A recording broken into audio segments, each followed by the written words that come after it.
Terpujilah Engkau Allah Tritunggal yang kudus, Bapa, Putra dan Roh Kudus. Kami berterima kasih kepadamu Tuhan untuk segala sesuatu, mengenai segala sesuatu dan dalam segala sesuatu. Engkau telah mempertemukan kembali kepada anugerah-Mu untuk tiba pada saat ini. Engkau telah menolong kami untuk melalui segala sesuatu peristiwa yang menjadi bagian kami. Kiranya Tuhan, Engkau yang memelihara kami selalu dalam kesetiaan-Mu untuk dapat mencapai akhir hidup yang baik. Tuhan, pada saat ini kami berdiri di hadapan-Mu dengan tak membawa apapun yang tak dapat layak kami persembahkan. Terimalah kami padamu sendiri sebagaimana Engkau telah menerima orang-orang berdosa. Layakkan kami selalu untuk dapat menerima anugerah kudus-Mu, yaitu firman-Mu yang hidup untuk mengubahkan diri kami, agar sekiranya firman itu dapat menjadi kekuatan bagi kami untuk menjalani hidup ini, hingga pada akhirnya kami menemukan Engkau. Tuhan, Engkau yang menolong kami untuk dapat melihat kemurahan-Mu, dan Engkau yang mencelikkan kami dari kebutaan kami akan kebenaran-Mu. Apapun yang akan terjadi ke depan dan apapun yang terjadi saat ini, janganlah kami lupa bahwa segala sesuatu berasal daripada-Mu. Tuntunlah kami untuk semakin mengenal Engkau. Ingatkanlah kami selalu bahwa tak ada kekuatan yang kami punya selain daripada apa yang ada padamu. Ajari kami mencintai kebenaran-Mu, dan layakkan kami orang-orang berdosa ini untuk dapat menerima-Mu. Terpujilah Engkau Tuhan, untuk sekarang dan selama-lamanya bersama dengan Bapa-Mu dan Roh-Mu yang kudus. Amin.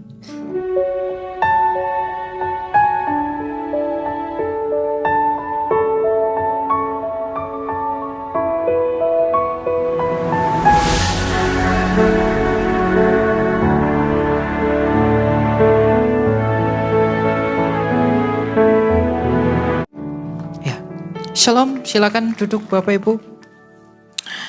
Ya, hari ini kita akan belajar sesuatu yang baru.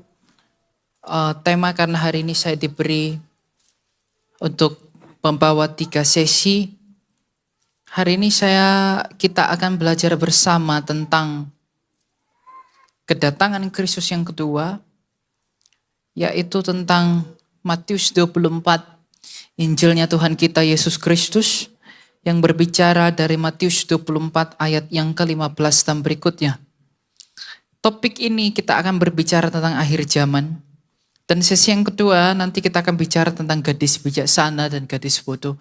Dan yang ketiga kita akan berbicara tentang penghakiman yang terakhir. Yang pertama, kita akan berbicara tentang apa yang Yesus Kristus katakan mengenai kedatangannya yang kedua kali dalam Injil pasal yang ke-24 ayat yang ke-15. Kristus mengatakan Matius 24 ayat 15, jadi apabila kamu melihat kejijikan yang membinasakan berdiri di tempat kudus, menurut firman yang disampaikan melalui Nabi Daniel, pembaca hendaklah memahaminya. Maka orang-orang yang di Yudea haruslah melarikan diri ke pegunungan. Orang yang sedang berada di atas rumah janganlah turunan untuk mengambil barang dari rumahnya. Dan orang yang sedang di ladang janganlah kembali untuk mengambil pakaiannya.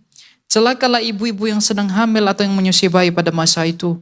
Berdoalah supaya waktu kamu melarikan diri itu jangan jatuh pada musim dingin atau pada hari Sabat.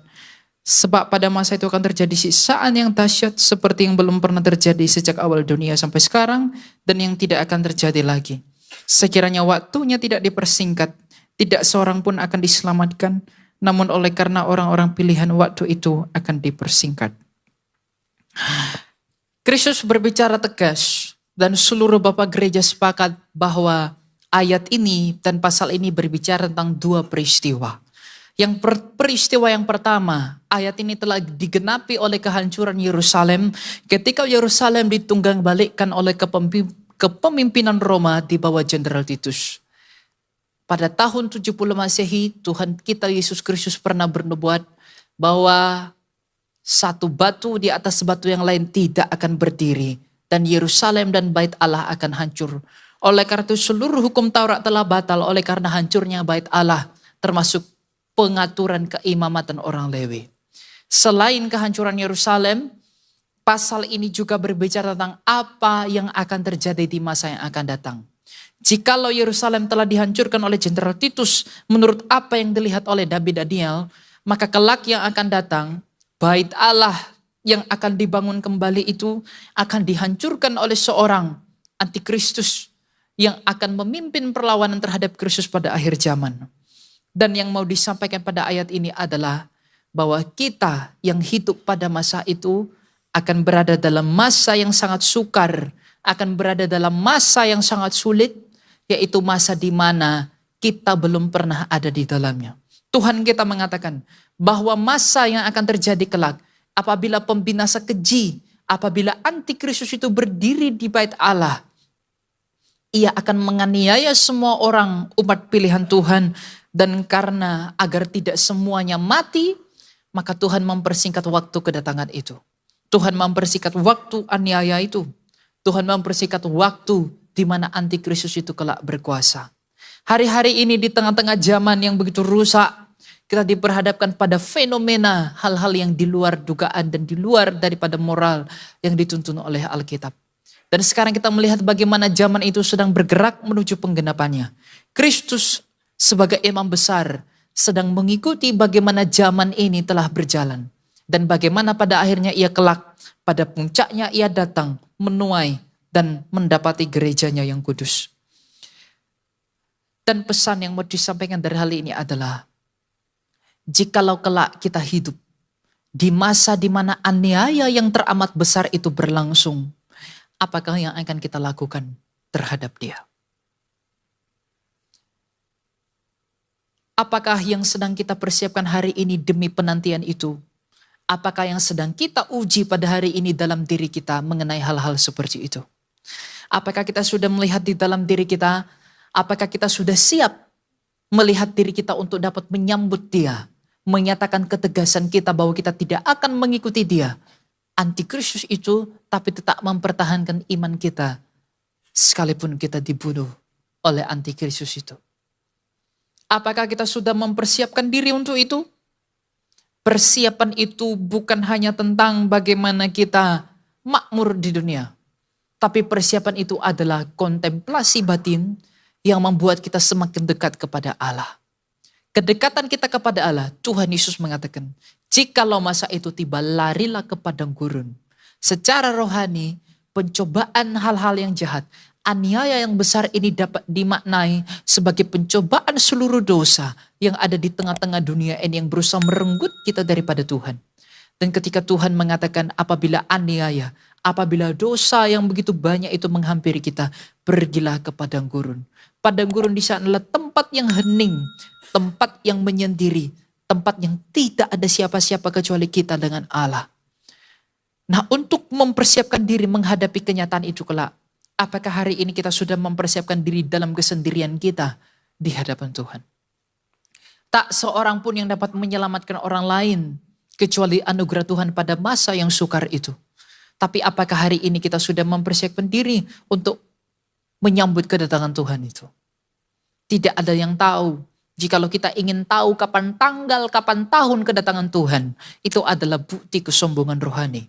Tapi jikalau hari ini kita bersiap sedia setiap hari untuk dapat menyambut Tuhan kita melalui kedatangannya yang kedua kali itu. Dan apabila waktunya telah tiba, untuk tiba pada masa pemurnian, yaitu masa aniaya yang menimpa kita semua, apakah yang akan kita lakukan? Jikalau pikiran kita dalam hal mengikut Tuhan adalah kemakmuran dunia, jikalau kita memikir mengikut Tuhan adalah tentang hal-hal yang menyenangkan di dunia, maka kelak pada hari kedatangannya dan pada masa itu tiba, kita akan menyangkal dia dengan alasan itu bukanlah berkat. Apabila kita hari ini tidak mempersiapkan diri, apabila kita hari ini tidak menemui Allah dalam kesendirian kita di hadapan Tuhan, maka apakah gunanya baptisan yang kita terima itu? Apakah artinya penyatuan dengan Tuhan jikalau kita tidak menemui Tuhan dalam kesendirian kita? Hal ini akan bermuara pada satu hal yang akan dipertemukan dalam seluruh seri khotbah saya, yaitu berdiam diri.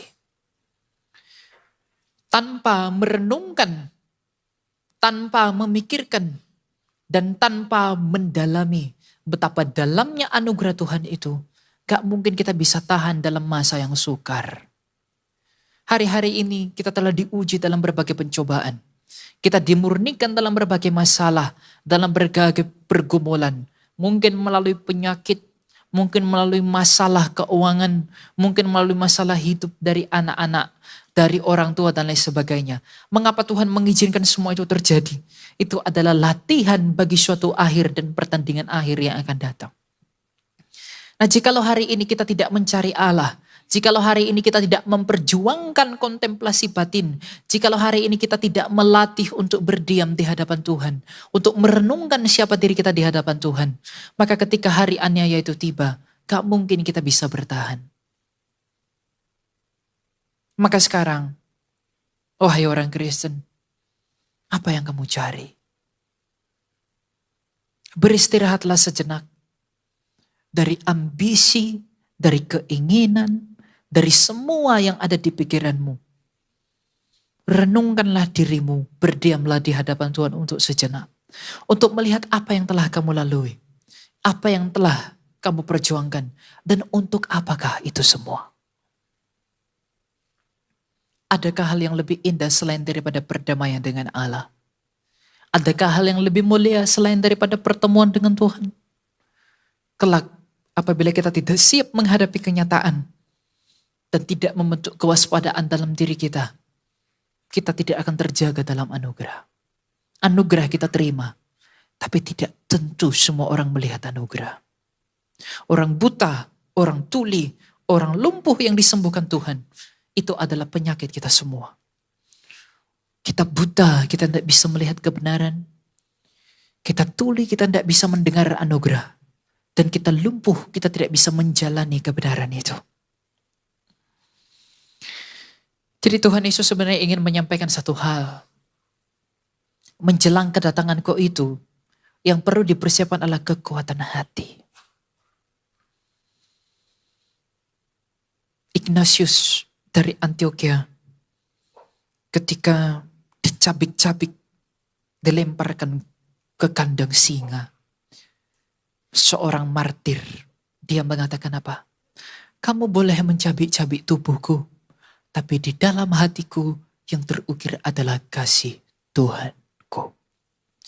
Polikarpus, murid dari Yohanes, dia pernah mengatakan, selama ini aku mengikut Tuhan tak sekalipun yang mengecewakanku. Tapi untuk apa aku mengecewakan dia dengan meninggalkan dia meskipun aku teraniaya. Penganiayaan itu tidak dicari. Penganiayaan itu direnungkan. Saya hari ini meskipun tidak dianiaya secara batiniah, tapi saya dianiaya secara batiniah. Kenapa? Tuhan dalam anugerahnya memperkenankan kita melihat dosa-dosa kita. Antonius the Great, Antonius Agung dari Mesir pernah mengatakan satu hal yang sangat indah. Orang yang paling dipenuhi anugerah adalah orang yang melihat dosanya. Mungkin gak kita bisa bertahan pada masa kesukaran kalau kita tidak melihat betapa ajaib dan benar anugerah Tuhan bagi kita orang berdosa. Mungkin gak kita bisa bertahan dalam masa aniaya kalau kita gak melihat apa yang ada pada Kristus itu. Bahkan sekarang orang belum dalam masa aniaya pun, tapi demi sebuah pengakuan, demi uang, demi jabatan, demi apapun yang ada pada dunia ini, kita mau meninggalkan Tuhan kita. Mengapa? Kita gak bisa melihat the real essence apa yang di dalam Kristus itu. Kita nggak bisa melihat apa yang sebenarnya ada dalam Tuhan itu. Kita buta, kita tuli. Itu penyakit kita semua. Sehingga orang yang buta dan yang tuli ini dalam kebutaan dan dalam ketuliannya kelak pada akhir zaman akan dengan sadar mengatakan, aku tidak mau teraniaya, aku mau ikut Tuhan. Karena dia tidak melihat apa yang ada pada Tuhan. Nah, kalau hari-hari ini anak muda, hidupmu tidak kamu usahakan untuk melihat apa yang ada pada Kristus itu, maka kita kelak pada akhir zaman akan bisa menyangkal dan membuang dia. Apa yang membuat saya mau berkorban? Karena saya melihat sesuatu di dalam dia. Apa yang harus kita lihat pada Kristus itu sehingga kita mau rela memberikan nyawa kita pada dia? Apa yang dilihat Paulus seorang pembunuh menjadi rela terbunuh demi mengikut Yesus? Apa yang membuat Petrus rela disalib terbalik demi mengikut Yesus? Apa yang dilihat Andreas rela teraniaya oleh karena ikut Yesus? Apa yang dilihat Bartolomeus begitu rela dianiaya demi mengikut Yesus? Apa yang dilihat Yohanes pada Yesus? Dia rela goreng di minyak panas demi mengikut Yesus. Kalau kita tidak memiliki iman seperti itu, kita belum menemukan Kristus itu.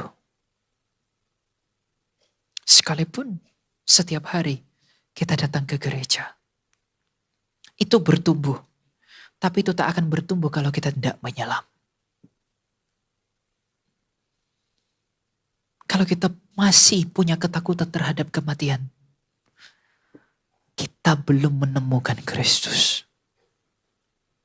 Tak peduli seberapa sering kita ke gereja. Tak peduli seberapa banyak kita menyebut Tuhan. Ketakutan terhadap kematian itulah yang membuat kita tidak tahan uji dalam aniaya itu. Mengapa para murid tidak takut mati? Ikut Yesus. Mengapa mereka tidak takut mati mengikut Kristus? Karena mereka melihat apa yang mereka lihat dengan mata, apa yang mereka raba dengan tangan mereka, apa yang mereka pegang dengan tangan mereka, apa yang mereka dengar dengan telinga mereka, itu hidup. Anak muda, I know apa yang kamu cari.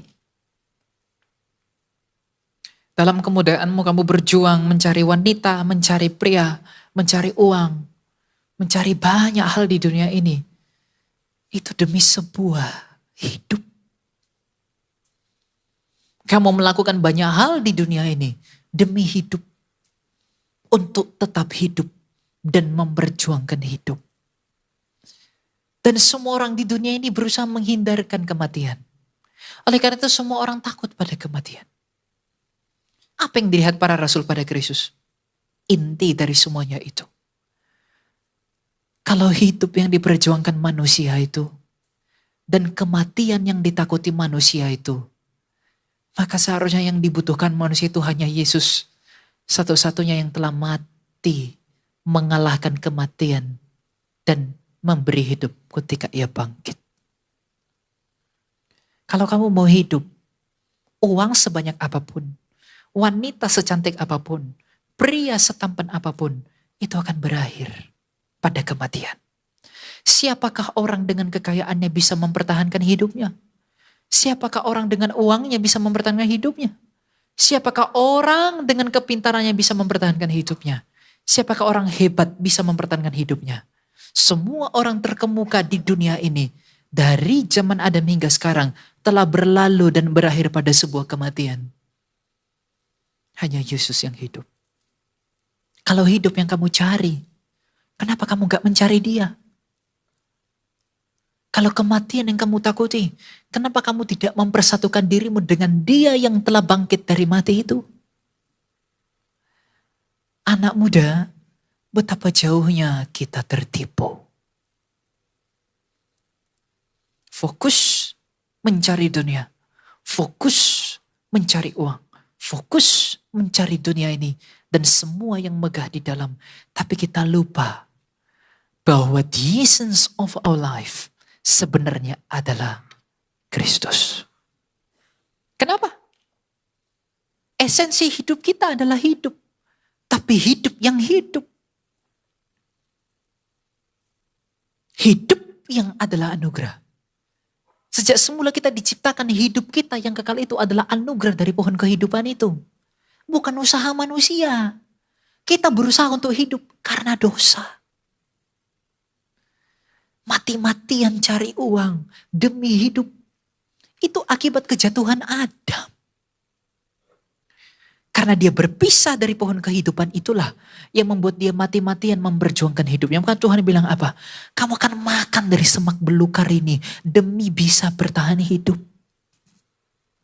Tapi sebenarnya hidup kita itu yang sejati adalah anugerah dari pohon kehidupan. Tanpa bekerja, tanpa melakukan apa-apa, harusnya kita hidup kekal dari anugerah Allah itu.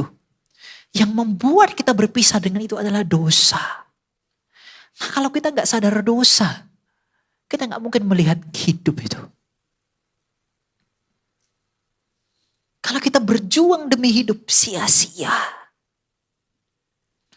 Berjuang demi hidup tanpa mengenal sumber hidup, sia-sia. tidak mungkin hidup. Tidak mungkin bisa hidup. So, kalau hidup yang kamu cari, kenapa kamu tidak memberi waktu dan hidupmu untuk mencari hidup yang sejati itu? Why? Gak bisa menyadari? Ya, banyak di antara kita telah mati. Seperti jemaat di Laodikia. Yesus Kristus mengatakan, kamu pikir kamu hidup, kamu mati.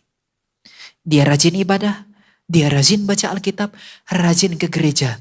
Tapi Roh Kudus tidak hidup di dalam dia. Karena dia tidak memohon anugerah. Untuk apa kamu berjuang mencari kekayaanmu hari ini kalau kamu tidak mengingat Tuhan? Untuk apa kamu berjuang untuk uang di dunia ini kalau kamu tidak mengenal Tuhan yang adalah hidup sejati yang sedang kamu usahakan itu? Inilah alasan benar di luar Kristus tidak ada keselamatan. Karena apa? Agama tidak menyelamatkan. Karena itu sebuah sistem. Apapun gak akan menyelamatkan. Kenapa? Karena keselamatan itu adalah keterpisahan dari hidup. Ketidakselamatan itu adalah keterpisahan dari hidup. Dan keselamatan itu adalah kembalinya hidup. Agama, ideologi, sistem, uang, kekayaan, apakah yang bisa memberikan kita hidup? Tak satupun. Inilah yang dilihat para rasul di dalam Kristus. Sehingga ketika mereka melihat kematian di depan mata, mereka mengatakan dalam iman, untuk apa kau takut menghadapi gergasi? Untuk apa kau takut menghadapi lahapan singa? Untuk apa kau takut menghadapi kematian? Jikalau Tuhanku sendiri telah menaklukkannya. Yang membuat kamu khawatir itu apa sih? Mati kan. Aduh, saya nanti gak ada uang banyak. Saya sakit, saya mati. Untuk itulah Tuhan mengatakan kekhawatiranmu itu tidak menambahkan apapun dalam hidupmu. Dia berkata seperti itu gak hanya cuap-cuap. Dia berkata seperti itu karena memang dia mau mengatakan, aku mengatakan kepadamu suatu realita, truth. Bahwa semua kita takut mati. Tapi di samping itu aku menghadirkan sesuatu bagi penghiburanmu. Lihatlah nanti aku akan menaklukkan kematian yang kamu takuti itu. Dan pada hari ketiga aku sungguh-sungguh hidup. Dan bangkit dari mati. Berapa dalamnya kita telah tertipu. Betapa jauhnya kita telah dibodohi oleh dosa yang bergejolak dalam diri kita ini. Tapi itu gak bisa kita sadari kalau kita gak memberi waktu menerima anugerah. Kapan waktunya? Doa pribadimu di hadapan Allah. Doa pribadimu bukan agar kamu dengar Tuhan, no. Tanpa berkata-kata pun Allah menyelidiki hatimu. Tapi waktu kita berdiam diri di hadapan Tuhan adalah untuk mengenali kehendak Allah dalam hidup kita. Bukan untuk mendengar kita. Ngapain kita didengar Tuhan? Dia jauh lebih tahu daripada kita sendiri mengenai siapa diri kita. Tapi kita belum tentu tahu apa kehendak Dia. Dan kita belum tentu tahu apa yang Ia berkenan. Maka ketika kita berdiam diri di hadapan Allah adalah mencari perkenanan itu. Tuhan, apa yang Engkau perkenankan dalam hidupku? Apa yang mau Engkau lakukan dalam hidupku? Berikan aku kerelaan untuk bisa menerimanya. Tuhan tidak pernah salah memutuskan apapun dalam hidupmu. Tapi dosa di dalam kamu dan saya membuat kita salah memahami Dia. Kita salah memahami Dia. Dosa-dosa orang Farisi membuat Yesus yang tersalib itu menghina Dia. Tapi kasih Yesus Kristus meskipun Dia dalam penghinaan, melihat penghinaan itu sebagai tanda kasih kepada manusia. Dua sudut pandang yang berbeda. What you see? Apa yang kamu lihat dan dari mana kita melihat?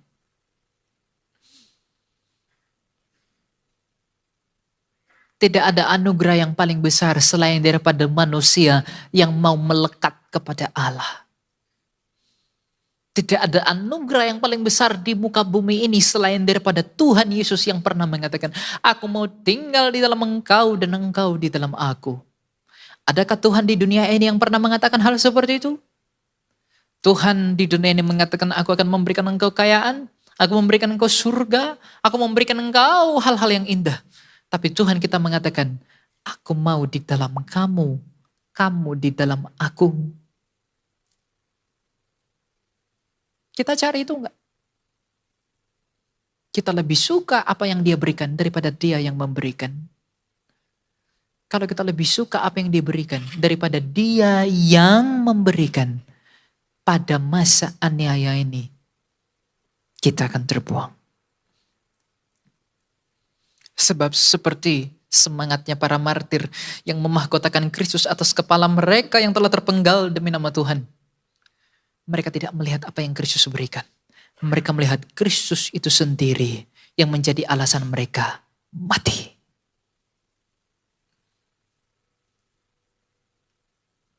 Ya, mungkin Bapak Ibu orang tua saya di sini yang udah tua-tua, mungkin Anda gak akan sampai pada masa aniaya itu. Puji Tuhan. Anak muda yang suka doa panjang umur, tunda dulu. Belum tentu tahan uji. Ngapain minta panjang umur kalau umur hidup kita buat dosa terus? Lebih baik minta mati cepat. Tidak ada yang lebih penting dari keselamatan anak muda. Tidak ada. Yang Tuhan kehendaki dalam Alkitab itu hanya satu. Your salvation. Keselamatanmu. Tuhan peduli pada keuanganmu ya. Tuhan peduli pada hartamu ya. Dia peduli pada apapun yang ada. Kesehatanmu dia peduli. Tapi kalau dia buat kamu gak sehat.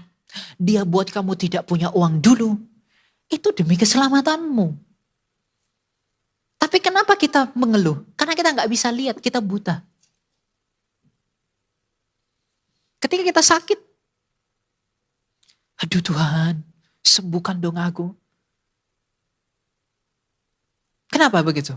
Kita buta. Kita nggak bisa melihat apa maksud Tuhan di balik sakitnya kita. Kita nggak bisa melihat apa maksud Tuhan di balik kebangkrutan kita. Kita nggak melihat apa maksud Tuhan di balik masalah kita. Ya itu kita buta. Kita nggak bisa lihat kok. Nah kalau kita nggak bisa melihat, sebagaimana orang yang lahir tanpa mata itu diberi mata oleh Kristus untuk melihat, maka datanglah ke dalam kamarmu, pergilah kepada Tuhan dan katakan, Tuhan berikan aku kemampuan untuk melihat Engkau. Ketika kita bisa melihat perkenanan Allah, ketika kita bisa melihat apa yang Tuhan lakukan dalam hidup kita, itulah anugerah. Maka hidup kita tidak lagi dalam kekhawatiran. Kekhawatiran kita datang dari ekspektasi kita. Dari keinginan dan ambisi kita. Kita berambisi punya 1000 triliun. Belum sampai kita khawatir. Kita tidak pernah merenungkan apa maksud Tuhan ketika ia berkata, jadilah kehendakmu. Kadang kita nggak mau mengatakan jadilah kehendakmu karena kita ragu kehendak Tuhan itu tidak memenuhi keinginan dosa kita. Kita nggak berani berkata jadilah kehendakmu karena kita takut keinginanku bukan kehendak Tuhan. Maka yang kudoakan adalah keinginanku bukan kehendak Tuhan. Itulah bukti bahwa kita memang tertipu. Jadi jangan takut pada apapun. Bahkan kematian. Kristus mengatakan tak seorang pun yang lebih besar kasihnya daripada seseorang yang memberikan nyawanya. Rasul tidak punya harta, tapi dia punya hidup. Dan hidupnya dia persembahkan kepada Tuhan. Nah anak muda, hari ini hidupmu kamu buat untuk apa? Apa yang you cari? Saya lihat tidak usah nunduk. Saya tidak akan hakimi kok. Saya pernah di posisi buta, Saya pernah di posisi tuli, tidak ngerti Tuhan. Tidak ngerti maksud Tuhan. Tapi kalau kamu mencari, Tuhan tidak akan pernah menahan berkat yang baik kalau itu buat kamu selamat. Ingat itu. Kalau kekayaan buat kamu selamat, dia akan berikan itu. Agustinus Athanasius mengatakan, kalau anaknya saja diberikan bagi dunia, apalagi yang ada di dunia ini. Kalau itu menyelamatkan kamu, ubah fokusmu. Ubah apa yang kamu cari. Kamu cari seluruh dunia ini tanpa kamu melihat hidup yang sejati itu. Kasihan. Kenapa kasihan? Ya kasihan aja. Apa hidup itu sebenarnya? Jadi anak muda, kamu adalah bunga gereja. Kamu adalah masa depan jemaat. Kalau kamu memperbaiki dirimu hari ini dengan mencari Tuhan. Kamu datang kepada Tuhan mengakui dosamu. Menangis terseduh-seduh oleh karena melihat lukamu. Mintalah kepada Dia agar Ia menyembuhkan penyakit batinmu. Mintalah kepada Dia agar Ia berkenan dalam hidupmu. Apa yang kamu kejar saat ini tidak sulit bagi Tuhan memberikan itu. Tapi yang paling penting kamu cari dulu Dia. Karena kalau kamu dalam Dia, kamu akan melihat masalah itu bukan sebuah masalah. Kamu akan melihat masalah itu sebagai sebuah berkat yang baik untuk menolong kamu dari kebinasaan.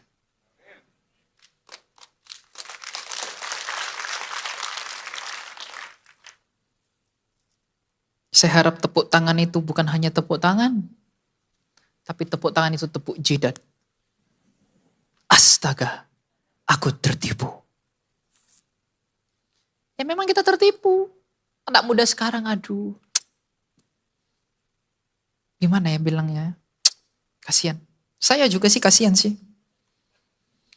Kenapa hegemoni di sosial media tentang citra anak muda Kristen yang ditonjolkan itu bukan Tuhan lagi, tapi gaya hidup.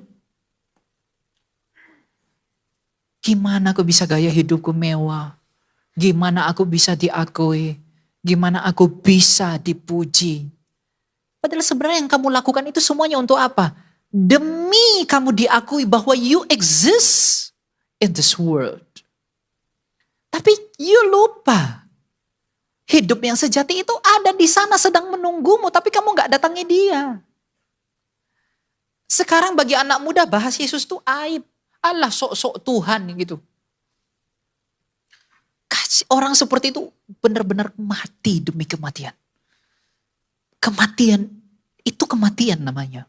Ketika kita gak bisa melihat Tuhan, itu namanya kematian. Makanya Tuhan bilang kepada Laodikia, kamu hidup padahal kamu mati. Ke gereja, ibadah, tapi mati. Menyanyi, menangis. Tapi air matanya tidak datang dari hancurnya hati. Tapi air matanya datang entah dari mana. Ingat ya anak muda, satu hal yang mau saya katakan. Mungkin ini cukup mengagetkan kamu. Tapi ingat, kamu tak akan berguna tanpa Tuhan. Percayalah. Maka hari-hari ini, kejarlah satu hal yang paling penting. Apa yang dituntut oleh karakter dari Tuhan? Kerendahan hati. Kalau orang gak rendah hati, pada akhir zaman ini gak mungkin dia tahan uji. Karena dia merasa apa? Aku layak hidup kok. Ngapain aku beri diriku kepada Kristus? Biarlah. Ngapain aku mati demi Dia? Dia lupa akan sabda Tuhan. Celakalah orang yang mempertahankan nyawanya karena ia akan kehilangannya. Sebenarnya ya anak muda, yang paling kamu kasih itu apa? Nyawamu. Sehingga semua yang kita lakukan adalah untuk mempertahankan nyawa kita. Benarkah demikian? Tanpa nyawa, bisa nggak kamu melakukan segala sesuatu? Tidak. Tapi kamu mengasihi nyawamu. Tapi dalam taraf tertentu, apabila kita mendalami Kristus itu, nyawa kita akan temukan gak ada artinya tanpa Tuhan.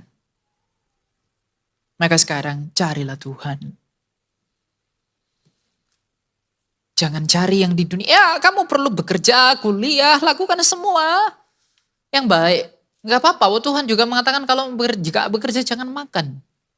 Tapi jangan pernah lupakan esensi hidup. Bahwa hidup yang kamu cari dan kematian yang kamu takuti hanya dikalahkan dan dianugerahkan oleh Tuhan Yesus Kristus.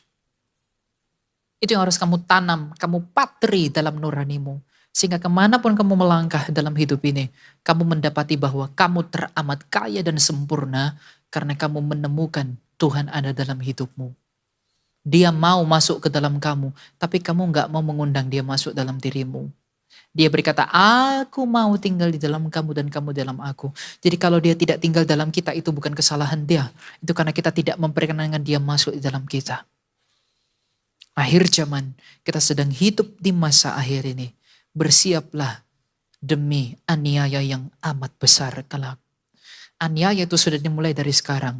Itu aniaya yang datang dari dosa dunia yang semakin banyak menimpa kita, terlebih lagi anak muda. Dan apabila aniaya dosa yang menganiaya kita begitu banyak, Tuhan mengatakan larilah ke padang gurun. Bagaimana caranya lari ke padang gurun? Apakah kita ke Mesir? Tidak. Masuklah ke dalam kamarmu, keringkanlah jiwamu, anugerahkanlah dan mintalah iman yang benar dari Tuhan. Itulah caranya. Tanpa kehidupan batin, tanpa kehidupan spiritual, maka kekristenan hanya sebuah label. Dan itu tidak menyelamatkan. Keselamatan bukan status hukum, tapi itu perubahan dan perbaikan ontologi manusia. Dari rusaknya kita menjadi semakin serupa dengan Tuhan. Mungkinkah kita menjadi serupa dengan Tuhan kalau kita tidak mencari Tuhan? Renungkanlah itu. Biarlah kita nanti pulang dalam damai. Dan biarlah kiranya ini ada selalu dalam hati kita. Kita sama-sama belajar. Kita sama-sama berjuang. Saya tidak pernah lebih baik daripada kamu. Tak lebih suci. Tak lebih hebat. Tapi jikalau kita mau berjuang, Tuhan pasti menolong. Tapi maukah kita ditolong? Kita nggak mau ditolong kalau kita tidak memberi perhatian sama dia. Bersiaplah menghadapi aniaya yang besar yang datang dari penguasa dunia ini. Larilah ke padang gurun, pergilah ke dalam kamarmu, berdoalah, mohon ampunlah, dan mintalah bimbingan, pimpinan agar ia memimpin dan memimpin kamu melalui hidup yang jahat ini. Agar kelak tak satu pun di antara kita semua yang dilupakan apabila ia datang pada kerajaannya. Tadi ada lagu yang bagus, lagunya. Takkan pernah ku bawa selain yang terbaik. Itu lagu bagus. Tapi ketika saya renungkan lagu itu, takkan pernah ku bawa selain yang terbaik. Padahal ya Tuhan, yang baik pun aku ternyata tidak punya. Apa yang mau ku persembahkan? Tidak ada. Aku akan bawa yang terbaik, tapi yang baik pun aku gak punya. Temukan itu dalam kehidupan doamu. Biarlah doa kita semakin membuka rendah hati, makin melekat pada Tuhan, hingga pada hari kita mati dalam anugerah. Tuhan memberkati kemuliaan bagi Allah dalam segala sesuatu. Kita berdoa. Mari kita berdoa.